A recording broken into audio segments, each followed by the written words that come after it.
Alô, prezado ouvinte, estamos de volta com mais um episódio do podcast. Quem fala é Luiz Pedroso, cientista político, e junto comigo... Gabriel Meira, professor. Hildo Alegria, contador. E Eric Damião, médico. Pessoal, mais um disclaimer sempre necessário. As opiniões nesse podcast, elas são de responsabilidade individual de cada um dos membros, não representando a opinião da maçonaria, não representando a opinião de potência alguma, nem de nenhuma loja simbólica.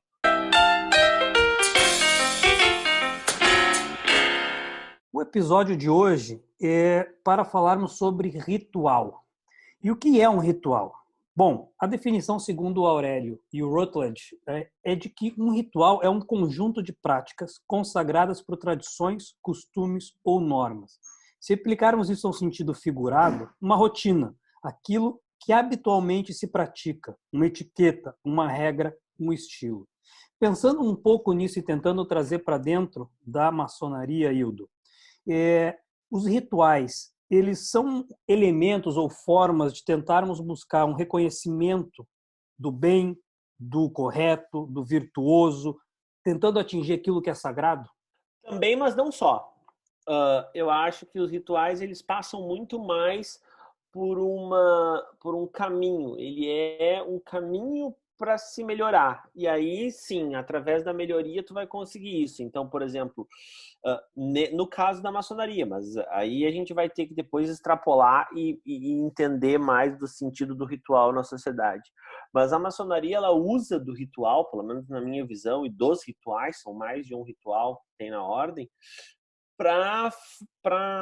como método, tá? Ou seja, um conjunto de práticas e conhecimentos que, aplicados na vida daquele que o pratica, o melhora sistematicamente. Por quê? Porque eles são um conjunto infinito, eu ia dizer imutável, mas não são, pelo menos são de difícil mutação, para que essa pessoa melhore. Então, a gente vai o tempo inteiro, continuamente, aplicando aquele mesmo método, só que em cima de um homem diferente.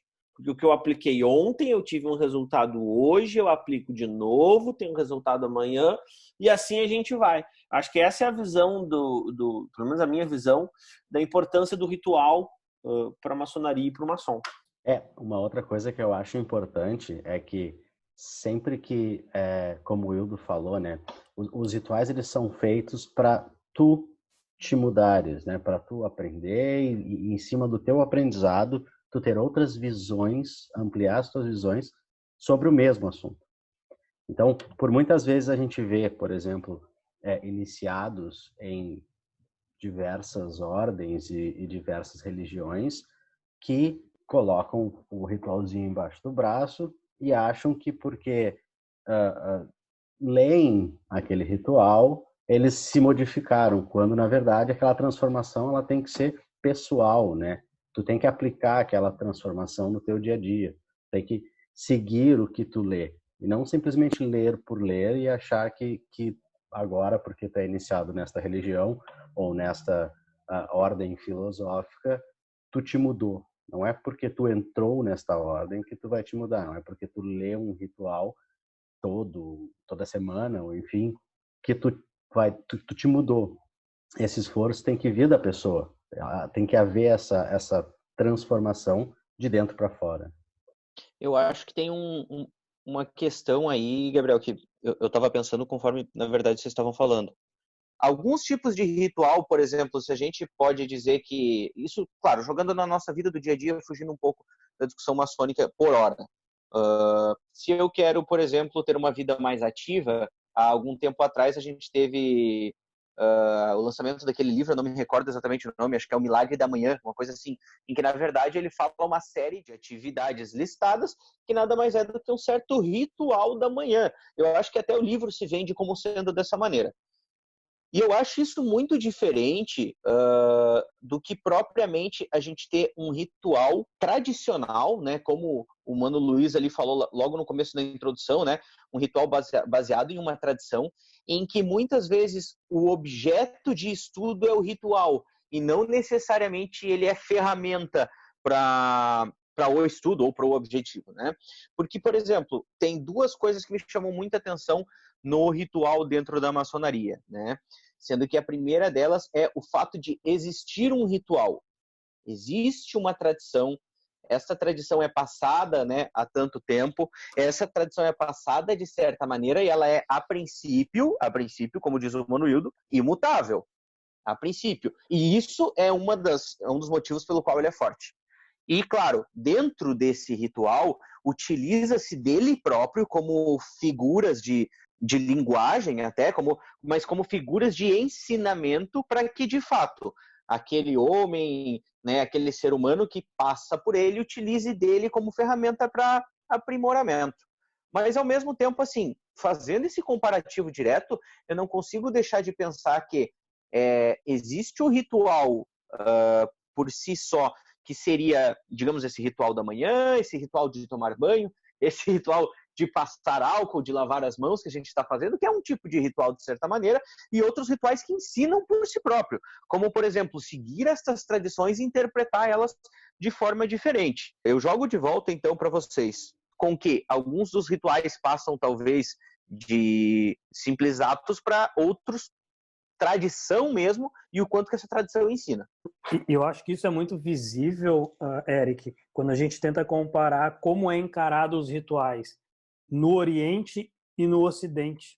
A cultura oriental tem esse respeito, passa o ensinamento muito também através de rituais, algo que para nós não é tão comum.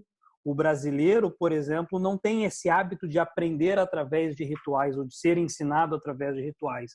Enquanto China e Índia, isso já é muito mais tradicional. Essa cultura do ensinamento através do ritual, ela é muito mais presente. Eu estive agora, no início do ano, na Índia, e isso é perceptível.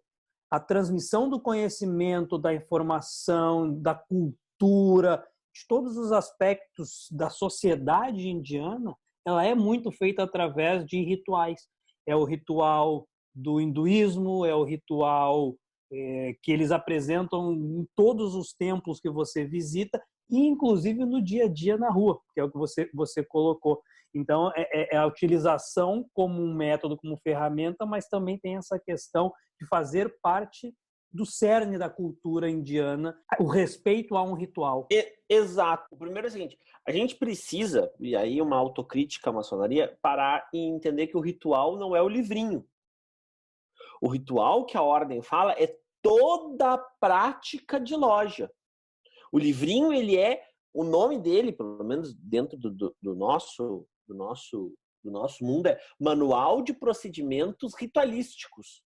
Ou seja, o ritual é, desde o momento em que eu me preparo para ir à loja, o ritual ele é pessoal, ou seja, desde o momento em que eu monitoro os meus pensamentos dentro de loja, uma postura correta, um cuidado nos artefatos do templo. E é o primeiro ponto que eu queria dizer. E o segundo ponto é, sim, o brasileiro, e eu digo mais o latino, ele não é afeito a rituais como método de ensino, mas ele é muito mais afeito aos ritos de passagem. Então, tu pode ver, os ritos de passagem aqui, eles são muito fortes. Então, tu tem o batismo, tu tem nos católicos, tem os judaicos e os das outras religiões que eu não conheço. Mas, por exemplo, tu tem o batismo, tu tem a crisma, tu tem a comunhão, aí depois tu tem os 15 anos, tu tem formatura, tu tem uma série de ritos de passagem, onde aí sim, o latino gosta muito de ritos de passagem. E a entrada da maçonaria, e eu estou falando esse termo para não banalizar os termos técnicos, é um rito de passagem, ou seja, nós saímos de um estado e penetramos a outro. Quando nós fizemos as nossas reuniões, nós saímos de um estado e entramos em outro. E isso é o que deve ser o rito e o ritual dentro das nossas vidas práticas. Então, por exemplo, o ritual como exemplo, quando eu fui fazer a prova para me qualificar como auditor cadastrado na Comissão de Valores Imobiliários, eu criei um ritual. Todos os dias eu acordava e estudava 2 horas por dia. Cara, não importa o que eu tinha para fazer no dia. O meu dia começava depois das 2 horas de estudo. E o que isso quer dizer? Isso quer dizer um ritual. E esse ritual, o que ele me propiciou? Ele me propiciou através de um método, ou seja, acordar e estudar, um objetivo. Então, o ritual, ele te propiciona um objetivo. Claro que quando a gente está falando em rituais religiosos, o objetivo não é tão tangível. Ele é muito mais buscar uma pessoa melhor, buscar o meu melhor, para que eu me aproxime de um sagrado. Da mesma maneira que o rito de passagem é aquele momento é um momento de transição entre dois eus. E se tu for olhar também uma carreira que é repleta de rituais, é a carreira militar. Eu servi, não sei se tu serviu, Eric, nem se tu serviu, Luiz, mas o Meninha também serviu. Então tu tem lá, às 7 horas da manhã, tu tem a formatura, tu tem que estar com determinada farda, tem que cantar o hino, é naquele mesmo local, com aquela mesma formação.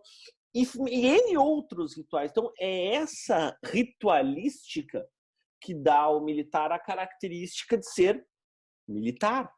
Então, o rito, ele também, a repetição do rito, o ato de ter uma determinada repetição e sistematização de atividades, ele também te molda, ele também te ajuda a moldar como pessoa. Mas, Manuildo, eu quero até jogar para ti, Gabriel, porque uma coisa que o Manuildo falou ali e que eu acho que é uma coisa que eu penso muito sobre o ritual como tradição é o quanto o ritual aproxima as pessoas, né? Exatamente como tu falou na questão dos militares, né? E como em qualquer outros tipos de rituais que a gente tem, inclusive os religiosos, a ideia de adotar esse ritual e que todos sigam o mesmo ritual é para aproximar as pessoas. E eu acho que não é diferente também na nossa ordem. O fato de a gente seguir esses rituais nos faz ficar mais próximos, né? Não necessariamente só pensar da mesma maneira, porque a ideia não é que a gente pense da mesma maneira, mas sim que a gente passe a pensar muito mais, mas que a gente, de fato, tenha uma conexão. Eu acho que rituais trazem uma conexão entre as pessoas. Eu acho que tu ires lá e fazeres uma coisa sem tu saber o real motivo do qual tu está fazendo, ou qual é a intenção que tu está fazendo aquela coisa, única e exclusivamente porque é um ritual fazer, isso não agrega em nada, né? Então, a partir do momento em que tu tens um ritual, que tu te propões a fazer alguma coisa, tu tem que buscar o real motivo daquela coisa, né? Então, voltando ao assunto das religiões, né? O ritual de tu ires à missa e de tu tomares a hóstia, né? O que significa aquilo, né? Não é só ir lá e comer o pão que o padre está dando. Quando tu sair da missa, tu tem que continuar com o pensamento de purificação, né? Então, tu tem que tentar o teu máximo evitar o vício, né? E te tornares, assim, uma pessoa melhor. Acredito que a ritualística é importantíssima nesse aspecto, a partir do momento em que tu entende o porquê tu está fazendo alguma coisa e para que tu está fazendo essa coisa. E isso vale para dentro da maçonaria também. E os rituais, eles podem ser vistos como um reflexo das relações sociais. Isso já na sociologia Durkheim fala bastante. Então, se a gente está buscando essa conexão com as pessoas, se a gente está buscando aquilo que realmente importa, aquilo que nos conecta com o sagrado, o estudo da ritualística, o conhecimento da ritualística e a adesão a um ritual se torna um método, um caminho excepcional para a gente buscar um ser humano melhor, para sermos pessoas melhores. E aí isso está intrinsecamente ligado à maçonaria. Perfeito. A lógica é exatamente essa. Esse é o pano de fundo Por isso que eu sou um cara que gosto de ritualística. E eu acho fundamental que a gente também perceba a importância dela nas pessoas. Ou seja, vou dar um exemplo. O que se espera de um policial é que ele não transgrida a lei. Ok? Se espera de todas as pessoas que não transgridam a lei. Mas de um policial, se espera-se muito mais que não transgridam. Por quê? Porque o rito dele é cumprir a lei. O rito de um processo é dar garantia que aquele processo está correndo de acordo com a lei. O rito também é uma pedra de toque na sociedade. Então a gente não pode, nesse ponto, pensar que, e aí volto a fazer um paralelo entre a ordem e a sociedade, as pessoas falam, mas eu prefiro sessões administrativas, eu prefiro sessões menos engessadas, e até esse o termo que se usa. Coincidência, Luiz? Não, nem um pouco coincidência. Eu abertamente falo. Por causa que o da ritualística, ele também é um ato restrito para que se tenha um objetivo mais claro, porque senão, quando a gente libera ou quando a gente não cumpre o método, fica fácil desvirtuar, e aí a gente não consegue ter essa questão toda. Então, da mesma maneira que eu sou mais a favor das sessões ritualísticas do que administrativas, e elas também têm, sim, o seu papel, a ritualística, ela nos dá muito mais ferramentas, ela nos dá muito mais condições para que nós possamos evoluir. E da mesma maneira as pessoas, ou seja, a ritualística na sociedade, ela também tem que estar presente. Eu espero que um juiz seja cordato e julgue as coisas por todos os ângulos. Ou seja, todas as pessoas, todas as funções estão cobertas e revestidas com seus ritos. Então, quando a gente prega em nome de uma agilidade, a quebra de um rito, o que a gente está perdendo, na verdade, é a pedra de toque daquilo ali. Eu digo mais, Hildo. Quando nós observamos uma ritualística de uma outra entidade que não a nossa e nós não a compreendemos, isso gera em nós um sentimento de dúvida e até medo, né?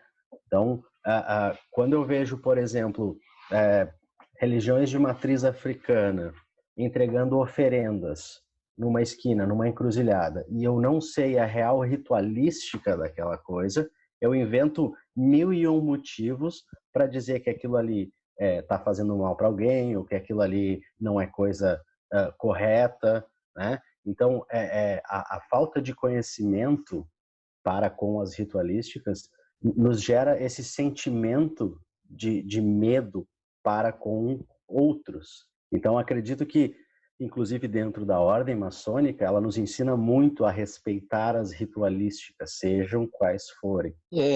Uma coisa que eu fico pensando quanto às ritualísticas, né, quanto aos rituais em si, é que, bem como o Mano Gabriel falou, muitas vezes quando a gente está frente a um ritual que a gente não conhece, ou seja por nunca ter visto, ou por nunca ter estudado o real motivo, né, muitas vezes ela é, de certa maneira, chocante. Mas, ao mesmo tempo, eu vejo que alguns rituais, dentro dos quais a gente já está inserido, em algum momento a gente começa a se perguntar o real valor, uma vez que, como o Mano Luiz falou antes, os rituais são muito moldados pela sociedade.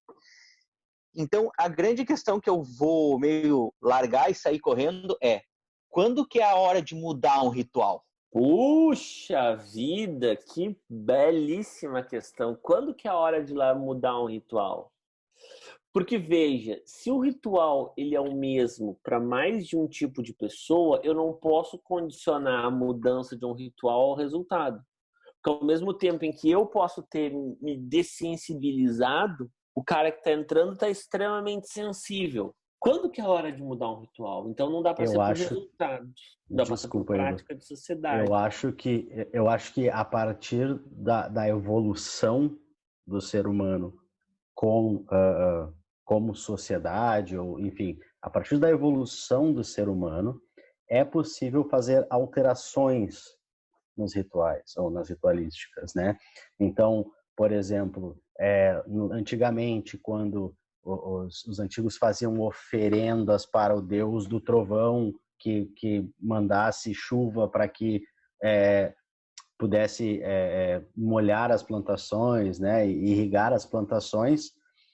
A partir do momento em que as pessoas foram evoluindo e descobriram que, tudo bem, a chuva é um efeito natural, não é um deus, entre aspas, né, que controla a chuva, esses rituais foram mudando. Então parou de se fazer essas ofertas, essas oferendas para o deus da chuva, e começou-se a pensar um pouco mais em outras formas de outras ritualísticas para agregar a minha plantação, né? Hildo, acho que levantou a mão ali, tinha um ponto a adicionar, né? Sim, vejam bem, tem um concílio que causou grande repercussão dentro da Igreja Católica, tanto que depois disso os ortodoxos, católicos ortodoxos, tem inclusive um movimento dos Red-Trad, ou seja, daquele pessoal extremamente ortodoxo, que diz que de lá para cá o trono de São Pedro está vazio, sede vacantistas. Então o que acontece? A hora de mudar o ritual é quando ele não consegue mais se aproximar de uma sociedade. Então, o que acontece? Foi quando as missas deixaram de ser em latim, o padre começou a virar para o público, porque antes era em latim e o público ficava de costas para o padre. Resultado, o público não via o pároco e não entendia a missa. Por quê? Porque a sociedade mudou e não tinha mais o Ludus I, o Ludus II, que é os livrinhos de latim que meu pai fala. Então, no momento em que aquele ritual que tem como função irmanar as pessoas, juntar os sagrados e melhorar as pessoas, ele perde a sua capacidade frente a uma cultura, frente a uma sociedade, aí é hora de mudar o ritual. Mas veja, a mudança do ritual, ela é na forma e não na essência. A missa continua missa, só que agora ela é em português e o padre virado para frente. Hildo, mas eu sou obrigado, nesse caso, a perguntar mais uma coisa, que isso não tira a força do ritual? Não são essas mudanças que a gente faz que acaba tirando, que acaba perdendo a tradição? Porque muitas vezes o que a gente tem, né, trazendo um pouco para perto da maçonaria, né, sem abrir muitos detalhes, mas a gente sabe que existem mudanças de ritual para ritual, né, entre as potências, entre algumas coisas, a gente vê pequenas mudanças e que às vezes são atualizações que são feitas por uma secretaria de ritualística, enfim, e que isso incomoda muita gente. Muitas vezes sim, para atualizar ele, mas atualizar não é quebrar essa tradição, entendeu? Quebrar a tradição não deixa o ritual mais fraco. Eu acho que não, Eric, agora sim, retomando o assunto. Porque eu acho que a questão, e lembrando que somos humanos, estamos passíveis de erro, as pessoas que conduzem a ordem, na sua mais diversa pluralidade, também são passíveis de erro, então eu quero só deixar esse ponto muito claro aqui. Eu acho que não, cara. Por quê? Porque aí tu tá analisando a mudança em si, tu tá analisando o caso específico. E o que eu quero é que a gente dê um passo para trás e olhe a coisa como um todo, ou seja, a mudança ela pode ter sido ruim naquela circunstância, aquela mudança, mas talvez a necessidade premente de mudança, ela existia. A resposta para essa necessidade é que foi ruim.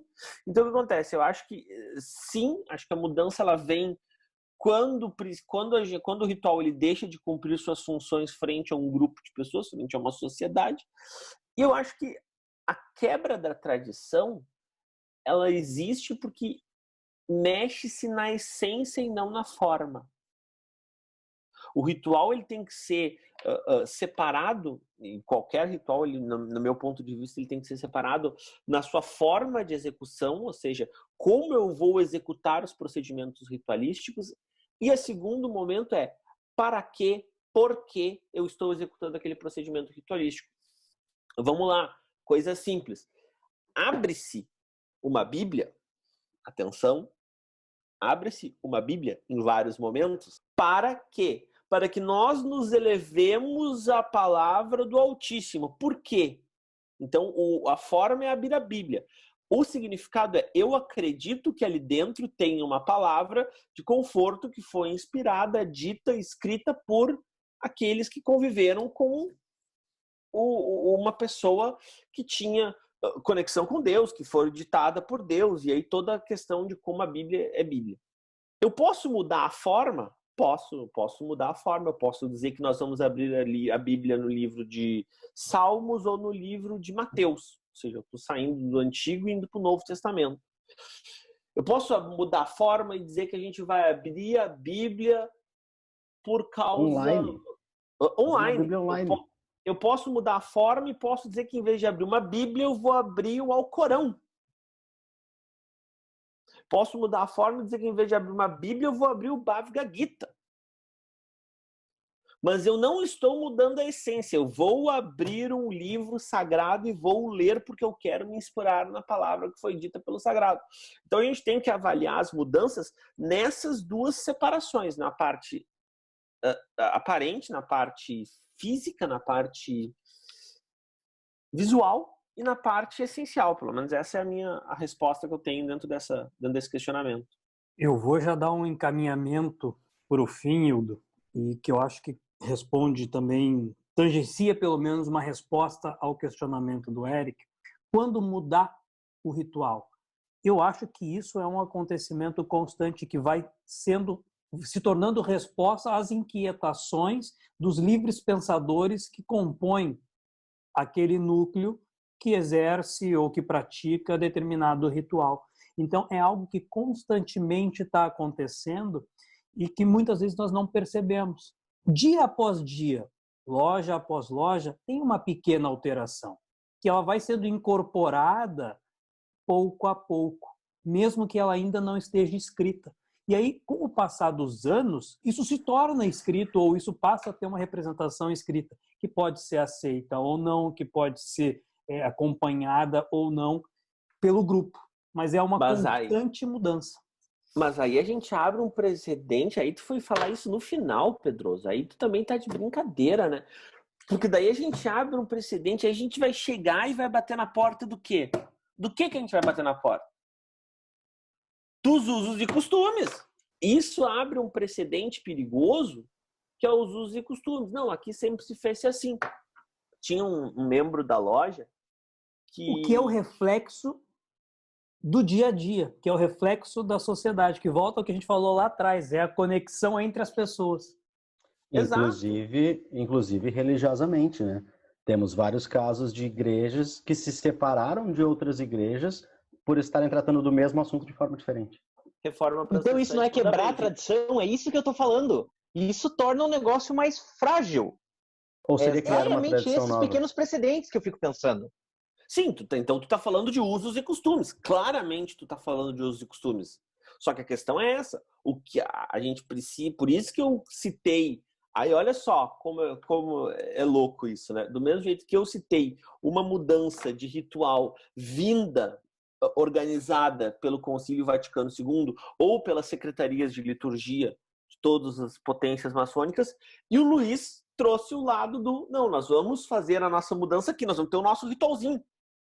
Tendo essas pequenas aldeias, não, aqui a gente faz assim, ali a gente faz assado.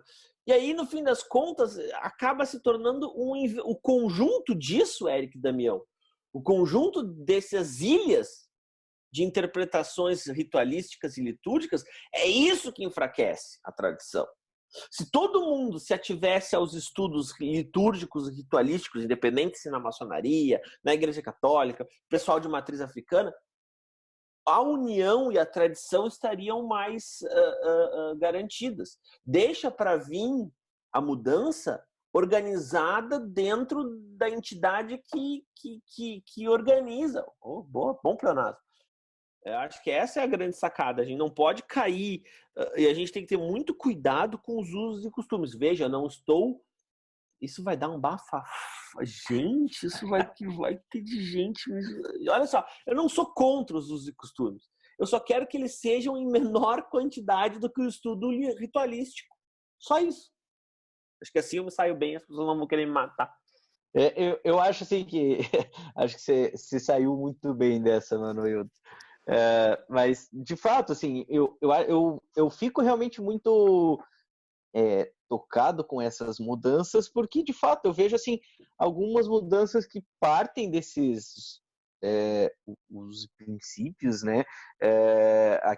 Aquele costume, né?